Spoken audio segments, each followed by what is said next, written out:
Wife on rent. Yes, వైఫ్స్ని రెంట్కి ఇస్తారంట.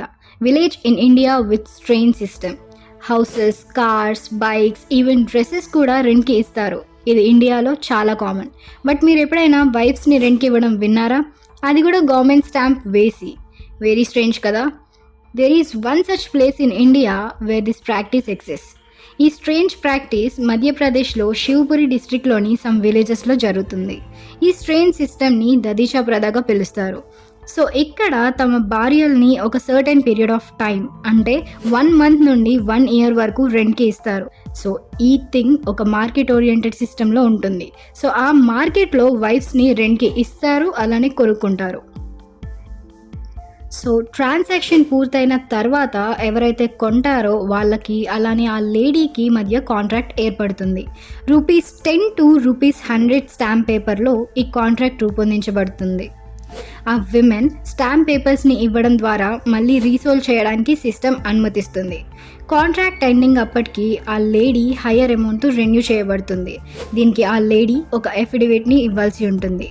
ఆ తర్వాత ఆ లేడీ తన ఎక్స్ హస్బెండ్కి ముందుగా నిర్ణయించిన అమౌంట్ను ఇచ్చేసేయాలి. అలానే ఆ విమెన్ ఎవరైతే బయర్ ఉంటాడో అతని దగ్గర నుండి అనుకున్న దానికన్నా ఎక్కువ మనీని తీసుకోకూడదు. ఒకవేళ ఈ కాంట్రాక్ట్ని ఇంకొన్ని రోజులు కంటిన్యూ ఆర్ ఎక్స్టెండ్ చేయాలి అని అనుకుంటే అడిషనల్ అమౌంట్ని పే చేసి గడువుని పెంచుకోవచ్చు. ఈవెన్ పోలీస్ కూడా దీనికి అవేర్ ఉంటారు. ఇలాంటి పద్ధతులు తెలిసినప్పటికీ పోలీస్ ఎలాంటి లీగల్ యాక్షన్ తీసుకోరు. ఎందుకంటే ఈ సిస్టమ్ వల్ల ఇప్పటి వరకు ఆ ప్లేస్లో ఎలాంటి కంప్లైంట్ రాలేదు. సో ఇది కేవలం శివపురి విలేజ్లో మాత్రమే కాకుండా ఇలాంటి కేసెస్ గుజరాత్లో కూడా రిపోర్ట్ అయ్యాయి. సో ఇక్కడ ఏంటంటే ఒక అగ్రికల్చరల్ లేబరర్ అతని వైఫ్ని తన ల్యాండ్ లార్డ్కే ఒక 1 monthకి రెంట్కి ఇచ్చాడు. ఈ ప్రాక్టీస్ కొన్ని ఏరియాస్ ఆఫ్ గుజరాత్ అండ్ మధ్యప్రదేశ్లో బిజినెస్ అయిపోయింది. కొన్ని కేసెస్లో విమెన్ని జస్ట్ ₹500కే అమ్మేస్తున్నారు. చాలామంది అబ్బాయిలకి పెళ్లి చేసుకోవడానికి పార్ట్నర్స్ లేరు. It is because of poverty and poor gender ratio. అలానే పావర్టీ వల్ల వాళ్ళ పేరెంట్స్, ఆ అమ్మాయిల పేరెంట్స్ కూడా అమ్మేస్తున్నారు. అలానే జార్ఖండ్, బీహార్ అండ్ వెస్ట్ బెంగాల్లో కూడా ఇలానే విమెన్ ట్రాఫికింగ్ జరుగుతుంది.